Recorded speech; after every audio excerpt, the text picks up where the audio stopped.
Very lovely day to you, distinguished ladies and gentlemen, forever where you're watching us.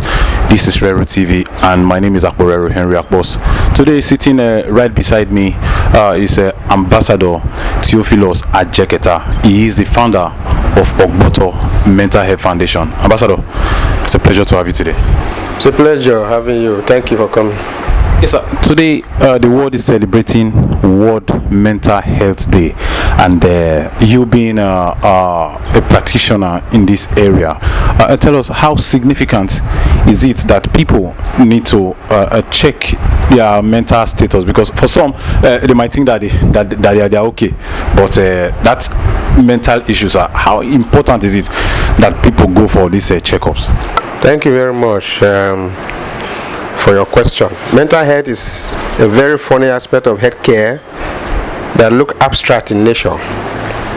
Unlike every other physical illness, the individual that is sick goes to the doctor himself or herself to seek for care because he believes or she believes that something is wrong with her.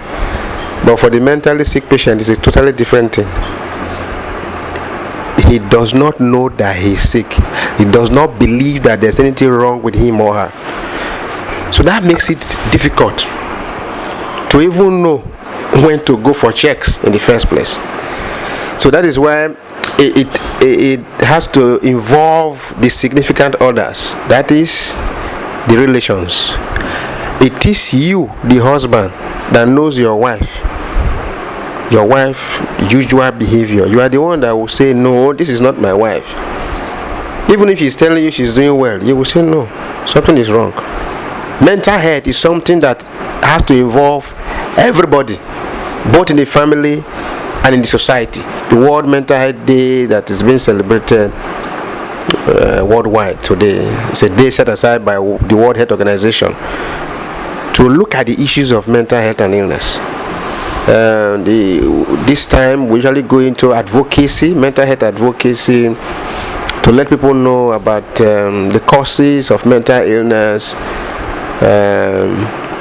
how you will know that either you are developing early signs, and then where can you go for help, and also how do you know if your neighbor or your relation has a problem. And then for people that has money, international donors, some of them bring out some fund this period to also donate drugs and other items that are used to care for this patient so that they can give to them free of charge. But this year's theme is special because it tends to prioritize mental health care worldwide. The theme is make mental health and well-being a global priority. That is the theme for this year. If somebody is mentally sick, the person can get help. The person can be stabilized. When the person is stabilized and the person continues to take his or her maintenance medications and also visit her doctor regularly, the person will live a normal life like every other person. So this day we are doing mental health advocacy. We are telling people that this is an illness, a disorder that is common amongst us. There are a lot of ways we can prevent them, prevent these different types from happening to us, and also there is help for those who are afflicted. Let's come down to our society now. So many persons, like you said, they might have this mental issue, but they don't know. Now, what are those causes? Because people would like to know, because it might be affecting them, but they don't know. There are a wide range of causes. Let's start from hereditary. It can run in some family. You see it reoccurring in some families. When you are taking history from the patient, we have issues most times being able to know if it is hereditary because of the stigma. People don't like saying it in my family. They want to say we don't have this in our family. But from my experience, we have significant numbers of people having it in their family. Some people is recessive, while others is dominant. Secondly, there's what we call 40 upbringing. Bringing up your child How did you bring up this child? Over pampering, excessive torture in terms of this, with the name of discipline. Either way, where did this child grow up? Was he cared for properly? Was the child abused when he or she was growing up? What kind of environment did he grow up in? What kind of perception? What was the belief system? Those issues can contribute to the individual developing it later in life. You know, there's what we call organic mental disorders also. That is, some physical illnesses can deteriorate to causing mental disorders. Somebody can develop as small as malaria and typhoid, and if it's not properly treated, it can affect the brain and cause the person to start developing behavioral symptoms. Drug abuse. Our society, we are in big mess. Every day we see NAFDAC arresting, is it NDLEA now, arresting a lot of mind-altering drugs, tramadol and co, coming into this country. People are buying it and using it, and it's affecting their mental health. Drug abuse is one of the major problems of one of the major causes of mental disorders in this part of the world, mostly among the youth. Unfortunately, these youths are the productive. They are of the productive age.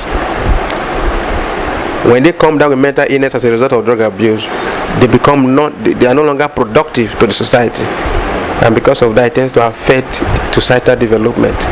So, drug abuse is a very strong menace that we must look into from all perspectives. You are around, within and around the Saple.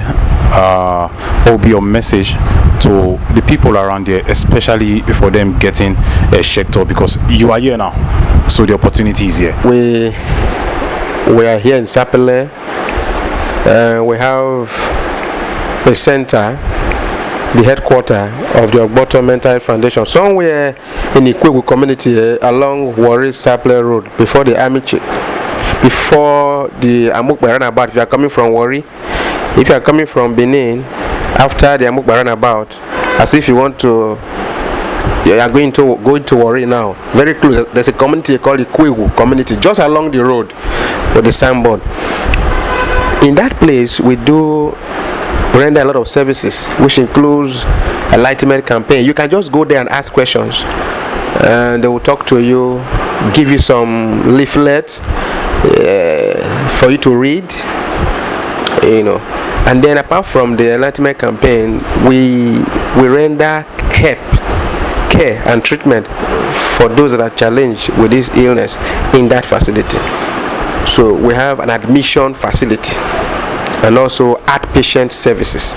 So if the individual does not require admission, the individual can take medications at home, or maybe there's somebody that can monitor his care at home. Depending on the presentation, we can treat the patient on an outpatient basis. But if it is a violent type, the one that cannot be managed at home, we admit the individual. So we render both outpatient and inpatient services, including public enlightenment, free of charge to people. The public enlightenment is free of charge, but the care is usually subsidized for now, because the drugs are a little bit expensive that we get. So we have subsidized care for those that are managed. The facilities here, we can, if you have anybody, know of anybody around you that needs care, you can talk to them, let them come and see, and with God, they will get the desired care. Yeah, talk to your persons, let them come and see, and the desired care with the help of God. Words from Ambassador Theophilus Ajeketa, the founder of Ogbotor Mental Health Foundation. My name is Rero Henry, and this is Rero TV. Thank you for watching.